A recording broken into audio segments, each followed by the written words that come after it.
কিশোরগঞ্জে এক পুলিশ সদস্যর বাড়িতে হামলা, ভাঙচুর, লুটপাট ও প্রাণনাশের হুমকির অভিযোগ উঠেছে।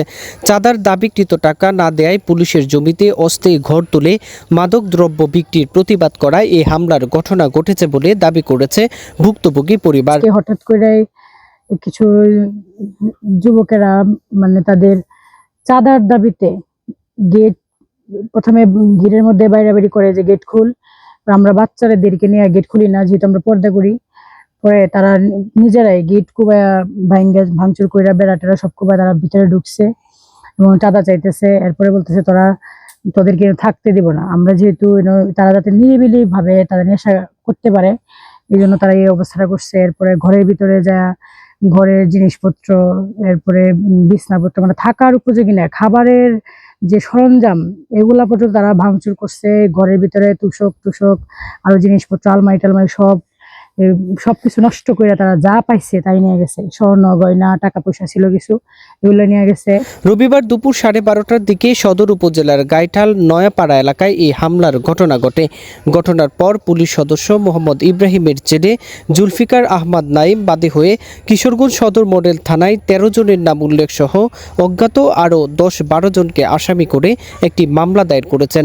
মামলার এজাহার ও স্থানীয় সূত্রে জানা যায়, চাকরি সূত্রে নরসিংদী থেকে কিশোরগঞ্জে এসে সন্তানদের লেখাপড়ার সুবিধার্থে গাইটাল নয়াপাড়ায় জমি কিনে প্রায় 20 বছর ধরে বসবাস করছেন পুলিশের কনস্টেবল মোহাম্মদ ইব্রাহিম। বাড়ি নির্মাণের শুরু থেকেই স্থানীয় একটি প্রভাবশালী চক্র তার কাছে চাঁদা দাবি করে আসছিল। আমাদের মূল জন্মস্থান নরসিংদী বেলাবতে। এখানে আমাদের মূল জায়গা ক্রয় করার মূল বিষয় ছিল আমার বাবা এখানে চাকরি করতেন এবং আমাদের পড়াশোনার সুবাদে এখানে জায়গা ক্রয় করা।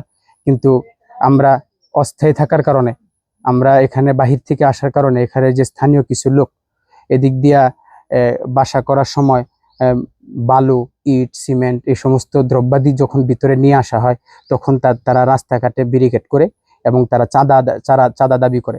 আমার বাবা একজন পুলিশ, সৎ পুলিশ হিসেবে কখনো এটাকে আমাদেরকে শিক্ষা দেয় নাই এবং উনি নিজেও সেটা গ্রহণ করে নাই।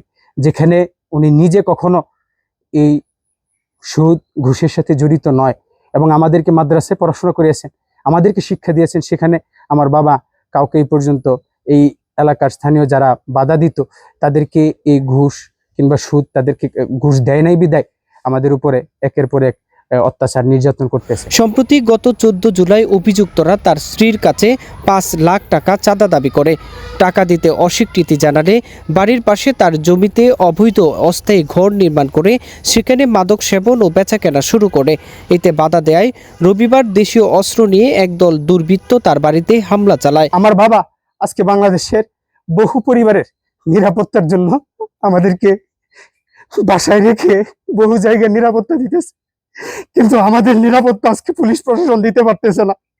পুলিশ প্রশাসন এ পর্যন্ত কোনো কঠিন ব্যবস্থা নেয় নাই। অভিযোগে বলা হয়, হামলাকারীরা বাড়ির প্রধান ফটক, সীমানা প্রাচীর, দরজা জানালা ভাঙচুর করে এবং পুলিশ সদস্যের 2 মেয়েকে মারধর করে আহত করে। এই ঘরের দরজা জানালা কুবাই আমার মেয়ে এটা করছে যে তোমরা বলো কি জন্য আসছো। আমার মেয়েরে কিল ঘুষি লাঠি জানা ফেলায় ঘরে কইতেছে যে আমরা ভিতরে ঢুকবার লেগে দেয়। ঘর ভিতরে ঢুকছে, আমদালে ভিতরে ঢুকিয়া দরজাটি কুবাইছে, রান্না কুবাইছে, ভিতরে বিছনার মধ্যে সব থাকার কোনো ব্যবস্থা রাখছে না, সব লন্ডমন্ড করে লাগছে। হামলাকারীরা চলে যাওয়ার সময় গোয়ালঘরের সামনে খড়ের গাদায় আগুন দিয়ে বাড়িঘর জ্বালিয়ে দেয়া এবং পরিবারের সদস্যদের হত্যার হুমকিও দেয় বলে অভিযোগ রয়েছে। তবে অভিযোগ অস্বীকার করেছেন মামলার প্রধান আসামি সেলিম মিয়া। তিনি বলেন, তাকে উদ্দেশ্য প্রণোদিতভাবে এই মামলায় জড়ানো হয়েছে।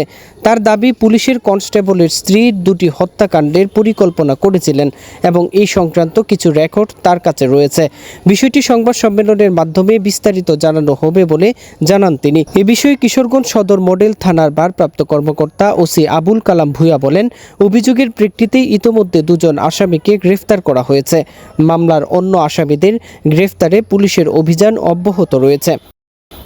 রায়হান জামান, কিশোরগঞ্জ টেলিভিশন।